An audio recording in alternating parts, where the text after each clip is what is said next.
Are you familiar with the word Advent? What is Advent? Sasabihin na namin iba, Seventh-day Adventist. No, it's not that.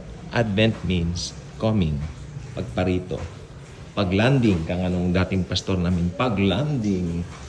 Pero ang problema, hindi naman siya naglanding sa hospital na bongga, naglanding sa sabsaban, di ba?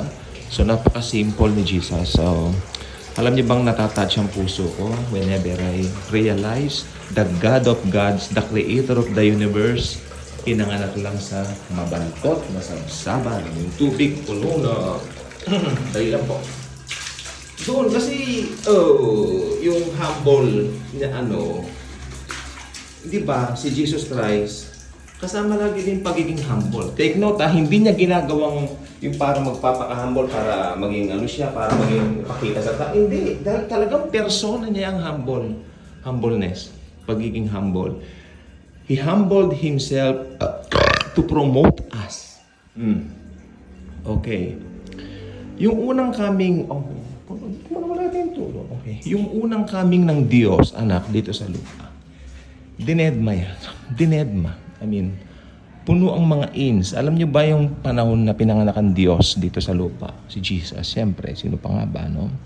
Ay merong census na ipinatupad si Caesar, no? Na lahat ng mga tao, magpatala kayo kung saan kayo naisilang o naipanganak. At si Joseph, siyempre sa Bethlehem siya. At during that time, siyempre, tinanggap na niya yung pagiging asawa kay Maria kasi nagpakita yung angel sa kanya. Go, sabi ng anghel, pakasalan mo si Maria because the baby within her womb is the son of the Most High God.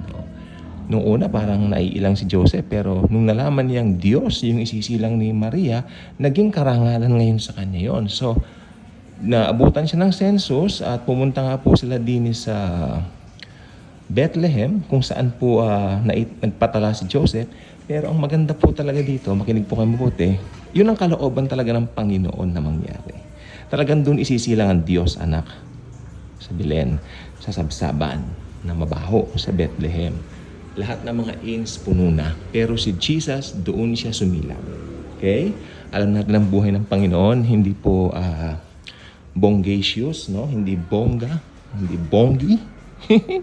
Ang buhay ni Jesus ay simple, payak upang yumaman tayo. 2 Corinthians, ano ba yan? 9:8 o 8:9? You better check that out.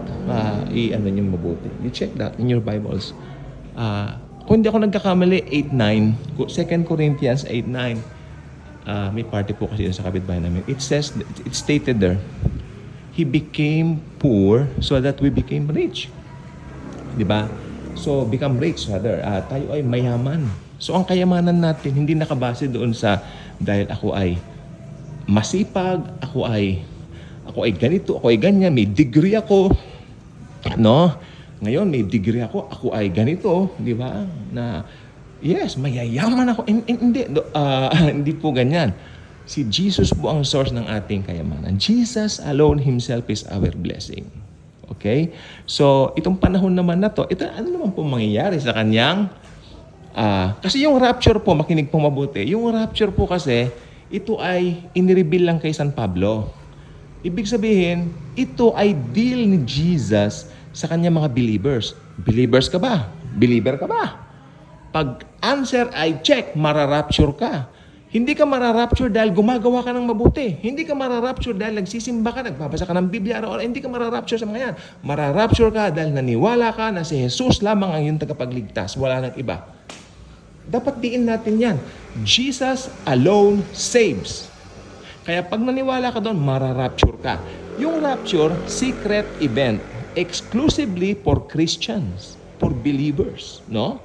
Si Jesus maghihintay sa atin din sa langit, nakasuspend, hindi pa bababa, hindi pa tatapak ang paa niya sa kalupaan. Hinihintay niya ang mga born-again Christian believers niya. Then makikita natin siya ng mukhaan. Biglaan lang po yun. Kling! Alam mo, nagkakape ka, malalaglag yung kape mo. Di ba? Malalaglag yung kape mo. Yung damit mo maiiwan, eh. Tapos maya-maya, cling, kaharap mo ng Panginoon. That's the glory. Ay, alam niyo ba, yan ang pinaka-glorious day. We will see the Lord Jesus Christ for the very first time. Yung nagmahal sa atin ng unconditional love, yung nagbigay ng kanyang buhay sa atin ng walang kapalit, no? Yung nagbigay sa atin ng kanyang pag-ibig na hindi naghihintay ng kapalit. Makikita natin ang mukhaan at yayakapin niya tayo ng mahigpit na mahigpit. Bawat isa yan, ha? Siya ay, siyempre, Diyos siya. Mayayakap na tayo, maski isang seconds lang, lahat tayo eh. Huwag nating ilagay sa time natin si Jesus. Si Jesus ngayon, Diyos. Diyos siya. Makapangyarihan sa lahat. Okay? May God the Father tayo, may God the Son, God the Holy Spirit. Our God is 3 in 1. Again, isigaw natin. God the Father, God the Son, God the Holy Spirit. Our God is 3 in 1. So, ayan ang rapture. It's a secret event. Ibig sabihin, hindi makikita ng mga ibang mga tao na maiiwan dito. Yung mga maiiwan dito, hindi nila makikita yan. Ang makikita lang nila, na wala tayo. Pero tayo, makikita natin si Jesus. Oh Lord, kinikilabutan ako. Then yayakapin ako ng Panginoong Hesukristo. Lord Jesus, thank you. Thank you for dying. Ikaw, may nakahanda ka na bang sasabihin sa Kanya? Ako speechless, Lord. Tititigan ko lang yung mukha, Panginoon. Patingin naman ang sugat mo, Lord. Sasabihin niya, anak, itong sugat ko. Ito yung tagiliran ko. Kapain mo. Para sa iyo yan, mahal kita. O, diba? O, pagkatapos, yan ang rapture. Ito yung sinasabi natin. Kasi marami nako-confuse, yung second coming at saka rapture, hinahalo nila. Parang ginawa nilang mixture. Problemang malaki yan. Sapagkat yung theology mo, mawiwindang. Kaya iba yung nag-aral tayo. No? Kami sa Bible School, inaral namin yan. Ilang Bible School na ang napuntahan ko. Hindi ko po pinagmamalaki yung mga degree ko kasi lahat ng yan, basura lang sa mata ng Diyos. Okay? Ang pinopoint ko lang dito, inaral namin ito, kaya hindi ako nagsasalita dito nang hindi ko nalalaman. Marami nagsasabi ba, parang ang galing-galing ko. Hindi po ako magaling. Ang magaling ay ang Biblia, ang salita ng Diyos. Dahil doon ko po kinuha bawat sinasalita ko sa inyo. Hindi ako basta nagsasalita nang hindi ko pinag-aralan. Taon ang binilang ko rito. Maski umuulan, bumabagyo, pumapasok kami sa Bible School para talakayan ng bawat ito. Hindi ako, anong kala nyo, so-so lang na binasa ko, tapos out of context ako, hindi pwede. Hindi ganon. Inaral po yan. Ngayon, itong second coming ni Jesus, after 7 years, alam na ba natin, parang sirang plaka na tayo eh. Yung 7 years na yan, lalabas na yung Antikristo. Amen? Itatayo siya bonggang-bongacious na third temple. Sa kalagitnaan na naalakit yung Antikristo ron. Itigil ang mga offering na yan. Ako ang Diyos, sasabihin niya. So, yan na po yung Great Tribulation. Magkakaroon ng sobrang lakas na lindol. Lately, last week, bago mag-New Year, ang daming nagbagsakan na aeroplano. 5 raw pala yung mga bagsakan na... 5 pala yung nagbagsakan na aeroplano. No? Ibig sabihin, nagtataka rin ako eh. Hindi ko po alam. Lord, bakit naman po ganun? Ako ba't naman, hindi maagad? Ano ba naman yan? Kada bukas mo ng FB mo, may mga... Di ba? Pero itong rapture ay hindi nakita ng mga tao. Ito ay secret event. Pero yung second coming ni Jesus, makikita po ng lahat ng tao. Pag kayong kasamaan ni Antikristo, lumabas na sa kasagaran, si Jesus Christ po darating na. It's time. Tama na ang Antikristo. Tama na ang false prophet. Tama na si Satan. Come on, let's go, sabi ni Jesus sa atin. Tayo nasa likod niya tayo eh. Tapos darating na tayo dito sa lupa. Kasi i-set na ni Jesus yung millennial kingdom niya.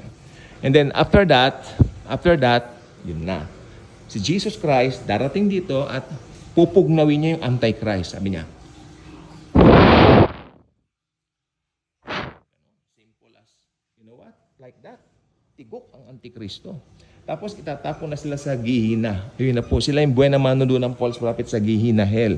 Tandaan nyo, ang Gihina Hell, wala pang laman ngayon. Maliban na lang kung gusto niyo mauna. Hindi, joke. Hindi kayo mauuna roon.